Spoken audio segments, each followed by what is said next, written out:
This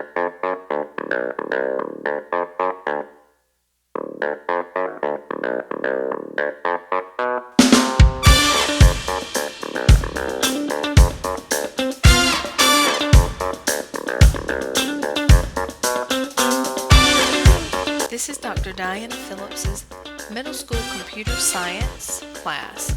We're looking over the Foundations of Secure Information Systems 6.1 through 6.3. Those standards examine the basics of cybersecurity and basic mechanisms used for protecting data and resources.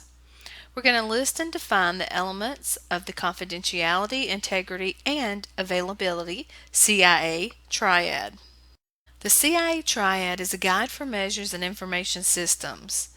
The C stands for confidentiality, the I stands for integrity, and the A stands for availability. You can look over at the triad on the right side of this slide. It tells what each is and what each does. Confidentiality is defined as the protection of information from unauthorized access. For example, confidentiality is maintained for a computer file if authorized users are able to access it, while unauthorized users are blocked from accessing it. Integrity is defined as the condition where information is kept accurate and consistent unless authorized changes are made. Integrity is maintained when the information remains unchanged during storage, transmission, and usage not involving modification to the information. It's properly protected. Availability is the situation where information is accessible when and where it's rightly needed. Let's watch as the CIA triad is explained.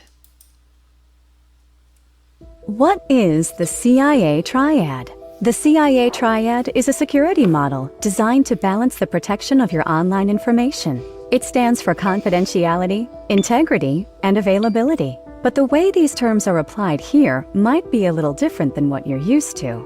Similar to what we already know of confidentiality, we're talking about keeping information secret. Imagine a familiar scenario. You're in high school, and you are sharing the contents of your journal with a very close friend. You tell your friend what they read has to be kept secret. Your journal reveals a secret, as well as one or two people who you don't like very much. Your friend, though, tells not only one of the people you don't like much that you don't like them, but also tells your secret.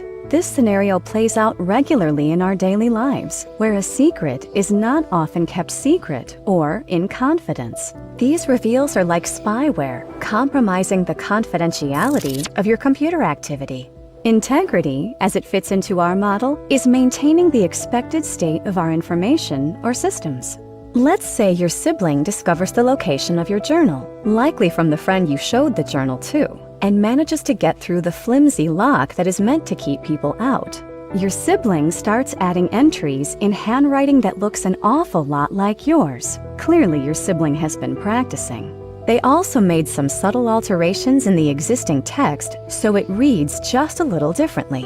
Through your sibling's actions, the contents of your journal have changed and its integrity has been compromised. Like hackers modifying your social media would violate the integrity of your profile.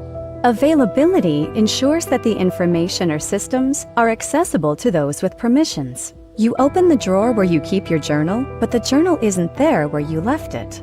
You had a great day at school and wanted to write about it, but now you can't. You worry that perhaps you'll have forgotten the story by the time you manage to find your journal. The next day, your journal is on top of your nightstand rather than in the drawer as you'd expect. As you flip through the journal, you discover that a couple of pages have been ripped out. This is also an issue of integrity, since the complete set of information isn't there. Your journal wasn't where you expected it to be, making it unavailable to you. To make matters worse, the torn-out pages are likely indefinitely unavailable. Similar to how hackers perform denial-of-service attacks and render web services unavailable to you. Understanding of the CIA triad is the starting point to helping you implement strategies that safeguard your data and reputation. Circadence, bringing innovative solutions to defeat evolving cyber threats. Now on to Standard 6.2. Explain components of access control: identification, authentication, authorization, accountability, and non-repudiation. What is access control? Let's watch while it's explained.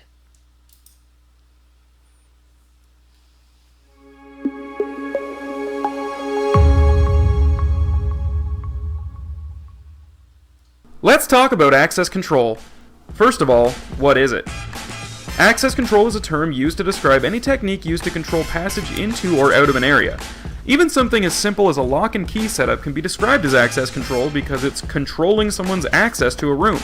Of course, access control systems have evolved and are now computer-based.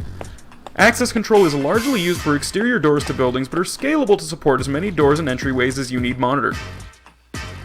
Now let's take a look at the three key types of access control. Discretionary access control is a means of restricting access based on the identity of the user. Think username and password. It's called discretionary because the control of access is based on the discretion of the building owner or operator. Mandatory access control secures information by assigning sensitivity labels and comparing this to the level of sensitivity a user is operating at.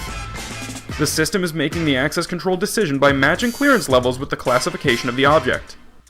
Role-based access control grants access based on an individual's roles and responsibilities within the organization or user base.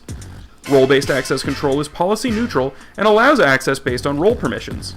For example, only staff in the IT department would have access to the server room. Each of these types utilize different components to achieve their goal of regulating who can, and more importantly, who cannot access your building. Commonly, access control will employ access cards or key fobs and readers. With a simple tap of the card, your reader recognizes your credentials and grants you access. Access control keypads allow you to enter a PIN to engage or disengage a lock.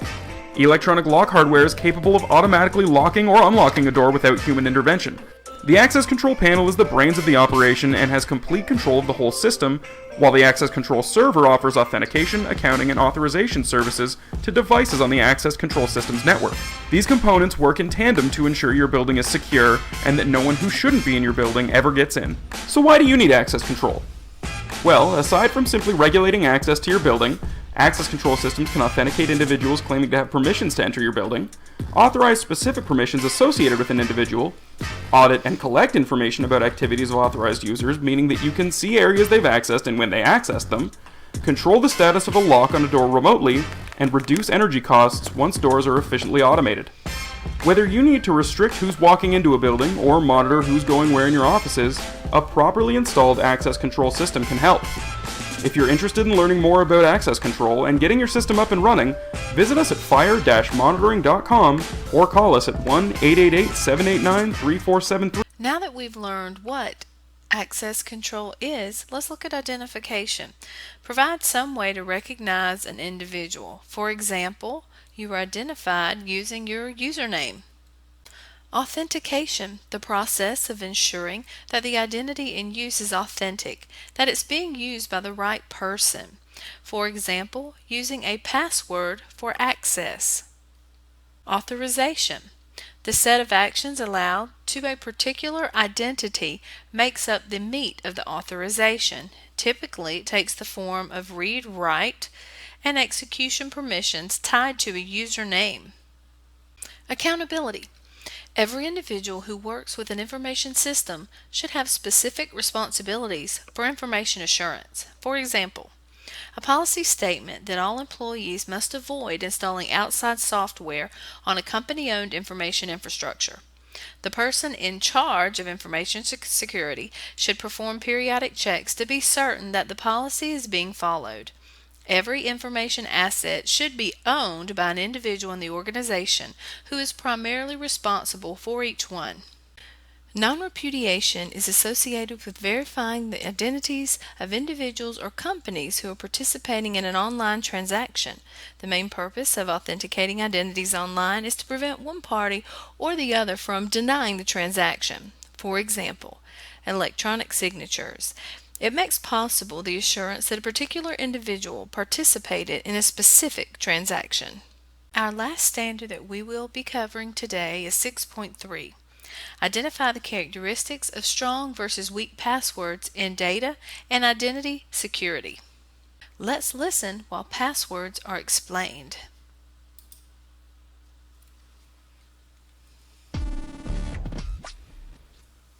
So how secure is my password? In this week's Cybersecurity Minute, we're going to answer this question. First, let's talk about the importance of password strength. So one of the ways that hackers can get into your account is by simply cracking your password. And they can do this many different ways, either by cracking the hash or using it with a rainbow table or a dictionary lookup. And so if you have a password that's a simple word, like for instance puppy, it'll find it in the dictionary and will immediately crack your password. Now, if we've all been told that standard words are not good, so we need to increase the strength of our password by using uppercase and lowercase and numbers and special characters.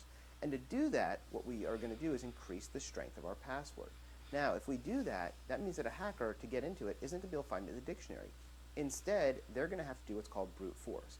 And brute force is simply a guessing of the password. So they'll start with A, and then go AA, and then go AB, AC, and keep going until they finally get to your password. So what is a good strength? Well, let's take a look at what some weak ones are and move forward and see what would be good. So first, let's start with a single word, like puppy. How long will it take to find the word puppy? Well, instantaneously. It is really easy. It is in the dictionary, very easy to find. Now, if you read any security books, one of the things they always suggest is using uppercase and lowercase, special characters, and numbers. So for instance, they give you the example usually of password, P at $W0RD. How long do you think that takes? Well, it takes about 9 hours with a standard computer nowadays to do that brute force attack. So we want to make it longer, and that will make it harder. So let's take the example of this one, which is dragon breath. What is dragon breath going to take? Well, about 34,000 years. That's pretty good, but still not superiorly hard for us yet. So we want to make it longer. And so if you look at the Department of Defense, for instance, they have a policy where you have to have over 16 characters, uppercase, lowercase, special characters, and numbers. So for instance, here's a password I made up called "This is harder." And if you see this on the screen, how long do you think that's going to take? Well, that's going to take about 1 trillion years. So this is a good, secure, hard password. Well, not anymore because I just told you it, but before that it was a good, secure, hard password. So this is the idea with how secure is your password. Now, you want to test out your passwords and see how long it'll take and how secure they are? Well, why don't you check out How Secure Is My Password? It's a site run by a password management company that will actually let you type in a password, and I wouldn't type in your specific password, but something similar to it, and you'll see how long it takes. As you increase the length, and as you increase the amount of uppercase and lowercase and special characters, you're going to see that the password is going to be harder to crack, making your account more secure. If you have any questions for the Cybersecurity Minute, please leave them in the comments below.